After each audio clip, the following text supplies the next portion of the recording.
இப்போது புதிய அறிமுகம் ஆச்சி ஹோட்டல் சாம்பார் 50 கிராம் ரூபாய் 20 மட்டுமே. திராவிடர் கழகம் தந்தை பெரியார் அவர்கள் இதே இடத்திலே தான் 100 ஆண்டுகளுக்கு முன்னாலே ஜாதியை ஒழிக்க வேண்டும் என்பதற்காக அவர்கள் நடத்திய கேரளத்து தோழர்கள் இவர்களெல்லாம் இணைந்து நடத்திய அந்த போராட்டத்தை அன்றைய அரசு அடக்கியது, ஒடுக்கியது, சிறைச்சாலைக்கு அனுப்பியது. நியாயங்கள் இருந்தால் அவைகள் தோற்பதில்லை. சமூக நீதி என்றைக்கும் வெல்லும். ஒருபோதும் சமூக நீதியை யாரும் தோற்கடித்து விட முடியாது. சிறைச்சாலையிலே இருந்து அனுப்பப்பட்ட அந்த கடிதம் ஒரு பெரிய மாறுதலை உண்டாக்கிற்று. பெரியார் ஈரோட்டிலே இருந்து விரைந்தார். இங்கே வீறு கொண்டு எழுந்தது அந்த போராட்டம். அதனுடைய வெற்றிதான் இன்றைக்கு. That is the victory of this great movement. This fight must continue. That is our message. Milky Mist paneer. பார் செருத்ததோ படை பெருத்ததோ என்று சொல்லக்கூடிய அளவில் இந்த மாபெரும் வைக்கம் 100ஆண்டு விழா வெற்றி விழாவாக தந்தை பெரியார் அவர்களுடைய நினைவிடம் புது தத்துவத்தோடு நூலகங்களோடு பூத்து குலுங்கி காய்த்து கரிந்திருக்கின்ற இந்த அருமையான நிகழ்ச்சிக்கு தலைமையேற்று சிறப்பாக இருக்கக்கூடிய மாண்புமிகு கேரளத்தினுடைய முதலமைச்சர், மார்க்சிஸ்ட் மாடல் முதலமைச்சர், பெருமைக்கும் சிறப்புக்கும் உரிய மாண்பமை திரு பினராயி விஜயன் அவர்களே, இந்த வெற்றி விழா என்பது இருக்கிறத, அந்த வெற்றி விழாவை உலக வரலாற்றில் பதிவு செய்வதற்காக 3வது பெரிய விழாவாக இந்த விழாவை நடத்துவதற்கு எல்லா விதமான முயற்சிகளையும் எடுத்து வரலாற்றில் திராவிட ஆட்சியினுடைய மகுடத்தில் ஒரு முத்தாக பொதித்திருக்கின்ற எங்கள் ஒப்பிலாத திராவிட மாடல் ஒப்பிலா நாயகன் எங்கள் முதல்வர் மாண்புமிகு மு.க. ஸ்டாலின் அவர்களே, இந்த மேடையிலே இருக்கக்கூடிய அமைச்சர் பெருமக்களே, கேரள அமைச்சர்கள், தமிழ்நாட்டு அமைச்சர்கள், சட்டமன்ற உறுப்பினர்கள், நாடாளுமன்ற உறுப்பினர்கள், அதே போல நம்மை வரவேற்ற தலைமை செயலாளர் அவர்கள், நன்றி உரை கூற இருக்கிற கேரள தலைமைச் செயலாளர் அவர்கள், எதிரே இருக்கிற வெள்ளம் போல் இருக்கக்கூடிய அருமை தோழர்கள் ஆகிய அனைவருக்கும் வைக்கம் வெற்றி விழாவினுடைய மகிழ்ச்சியால் உந்தப்பட்டு உங்கள் முன்னாலே நிற்கிறோம். எந்த ஆனந்தம் மனசிலாயி, எந்த ஆனந்தம் மனசிலாயி, எந்த ஆனந்தம் மனசிலாயி. அவ்வளவு பெரிய மகிழ்ச்சி கடல். வெள்ளம் எங்கும் சூழ்ந்திருக்கிறது. ஈரங்கள் எங்கு பார்த்தாலும் மண்ணிலே பதிந்திருக்கிறது. ஆம், ஜாதி ஒழிப்பு, தீண்டாமை ஒழிப்பு ஆகியவற்றிலே நெஞ்சமெல்லாம் நிறைந்திருக்கிறது. அதிகம் பேச வேண்டிய அவசியமும் இல்லை, அதற்கு நேரமும் இல்லை.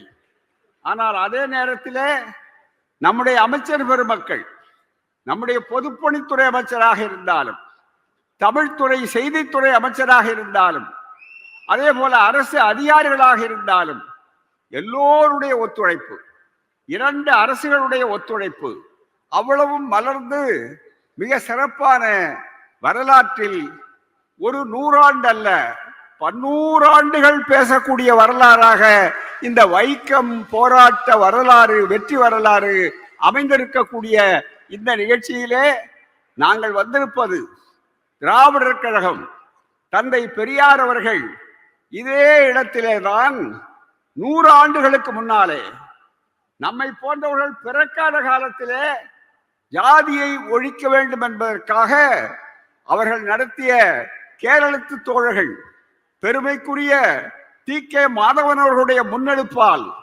கே.பி. கேசவ மேனன், அதே போல குரூர் நீலகண்ட நம்பூதிரி அவர்கள், அதுபோலவே இன்னும் ஏனைய ஜார்ஜ் ஜோசப் அவர்கள், இவர்களெல்லாம் இணைந்து நடத்திய அந்த போராட்டத்தை அன்றைய அரசு அடக்கியது, ஒடுக்கியது, சிறைச்சாலைக்கு அனுப்பியது. ஆனால் இதே 100 ஆண்டு காலம் நியாயங்கள் இருந்தால் அவைகள் தோற்பதில்லை. சமூக நீதி என்றைக்கும் வெல்லும். ஒருபோதும் சமூக நீதியை யாரும் தோற்கடித்து விட முடியாது. அதுவும் அந்த சமூக நீதி எப்படிப்பட்ட வெற்றியை பெற்றிருக்கிறது என்பதற்கு அண்மையிலே திறந்து வைத்தார்கள் 2 முதலமைச்சர் அவர்களும். நூலகம் எழுச்சியோடு எழில் வாய்ந்த முறையிலே அமைக்கப்பட்ட மிகப்பெரிய அளவு. இதிலே அரசியல் மாறுபாடோ வேறுபாட்டுக்கோ இடமில்லாமல் எல்லோரும் ஒன்றுபட்டு ஜாதியையும் தீண்டாமையையும் நெருங்காமை, உலகத்தில் எந்த நாட்டிலும் கேள்விப்படாத ஒரு காட்டு மிராண்டித்தனமான ஒரு தத்துவம், ஒரு மதத்தின் பேரால், சனாதனத்தின் பேரால், மிகப்பெரிய வைதிகத்தின் பேரால் நெருங்காமை, பாராமை. வெளிநாட்டுக்காரர்கள் இன்னமும் விளங்கிக் கொள்ளாமல் கேட்கிறார்கள். அதென்ன அன்டச்சபிலிட்டியோடு அன்சியபிலிட்டி, அன்அப்ரோச்சபிலிட்டி என்று சொல்லக்கூடிய அளவிலே இருக்கிறார்கள். அப்படிப்பட்ட அவைகளையெல்லாம் எதிர்த்து ஒரு பெரிய போராட்டம் நடத்தி அந்த வெற்றி 100 ஆண்டுகளுக்கு முன்னாலே தந்தை பெரியார் என்ற மாபெரும் தலைவர், எங்கே அது சிறைச்சாலையோடு முடிந்து விடுமோ நடத்த நேரத்தில் ஒரு கடிதம், ஒரு சாதாரண கடிதம், சிறைச்சாலையிலே இருந்து அனுப்பப்பட்ட அந்த கடிதம் ஒரு பெரிய மாறுதலை உண்டாக்கிற்று. பெரியார் ஈரோட்டிலே இருந்து விரைந்தார். இங்கே வீறு கொண்டு எழுந்தது அந்த போராட்டம். அதனுடைய வெற்றிதான் இன்றைக்கு. We have come here, sir, to thank you all for the efforts that you have done, because the caste and the untouchability dehumanized our people. Our movement, the Vaikam movement, Periyar's movement, the Dravidian movement, in those days stood for rehumanization. Rehumanization. From dehumanization to rehumanization, that is the victory of this great movement. That is the symbol. ஒரு பெரிய கட்டுமானம், ஒரு பெரிய சின்னம் மிகப்பெரிய அளவிற்கு அங்கே உருவாக்கப்பட்டிருக்கிறது. ஆகவே we have no words to thank you all. This fight must continue. That is our message. We have won many battles on that front of caste annihilation and untouchability and all these things. But how far? They were patent. Now it is latent. In whatever form it comes, we are here to fight. Let us take the message from today. Let us appeal to all the youths of the country. Kerala gives a call. This is இந்த கட்டுமானம் என்பது 3 விதமான மிகப்பெரிய சின்னம், வரலாற்று சின்னம். திராவிட model, மார்க்சிய model, காந்திய மாடல் எல்லாம் சேர்ந்து இங்கே சத்தியாகிரகம் எப்படி பயன்பட்டிருக்கிறது என்பதை காட்டியிருக்கிறீர்கள். எனவே எங்களுடைய தலைதாழ்ந்த வழக்கத்தை உலகெங்கும் இருக்கக்கூடிய பெரியாரிஸ்டுகள் மட்டுமல்ல, பகுத்தறிவாளர்கள் மட்டுமல்ல, நாத்திகள் மட்டுமல்ல, மனிதாபிமானிகள் மட்டுமல்ல, அதை காட்டியிருக்கிறார்கள். இந்த போராட்டம் 2 மாநிலங்களுடைய வெற்றியை முதலமைச்சர்கள் கொண்டாடுகிறார்கள் ஓராண்டு காலமாக. 3வது நிகழ்ச்சியாக இந்த நிகழ்ச்சி நடந்து கொண்டிருக்கிறது. எங்கள் முதலமைச்சர் அவர்கள் அங்கேயும் இங்கேயும் சிறப்பாக வரலாற்றினுடைய பொன்னேடுகளை அடுக்கிக் கொண்டே போகிறார்கள். அதுதான் இந்த ஆட்சியினுடைய சிறப்புக்கு சிறப்புக்கு சிறப்பு என்று சொல்லக்கூடிய அளவிற்கு வாய்ப்புகள் இருக்கின்றன. எனவே ஒரே ஒரு விண்ணப்பம்தான். Let us all fight together towards the common goal of annihilation of caste eradication. The last conference in which Thandai Periyar, during his 94th year, appealed one suggestion to all the governments, whatever may be their complexions. He said, today, only untouchability is abolished in our constitution. Let me appeal to the government, the then government, whatever may be their complexion, whatever may be their party affiliation, but only let me apply.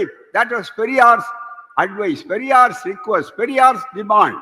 And what happened is, that we will have to make an amendment. We will have to fight. Only untouchability is abolished. There is no Article 17. In that article, Periyar wanted an amendment, very fundamental amendment. Instead of the word untouchability, it must be that word untouchability, caste must be inserted. Caste is abolished and its any form is forbidden by law. That was a demand. That is a war against the caste. See, untouchability is a concurrence, is a concomitant event, is the effect of caste. So automatically if caste goes, if the root is cut out, then automatically the branch will be cut out. That is the problem. That is why we request this august audience, through this, the whole of India, to the whole of the world, to support the demand and see there is no caste. Let us all create a casteless society, a society, new society. Let us take the pledge this day. That is our thinking, and for that, towards we will have to go. We have won the many battles. The war is yet to be won. Let us be warriors. Let us take the pledge. Let us go and create a new thing. Thank you all. இப்போது புதிய அறிமுகம் ஆச்சி hotel sambar 50 gram ரூபாய் 20 மட்டுமே. Milky Mist பன்னீர். மின்னம்பலம்.com தமிழின் முதல் mobile பத்திரிகை.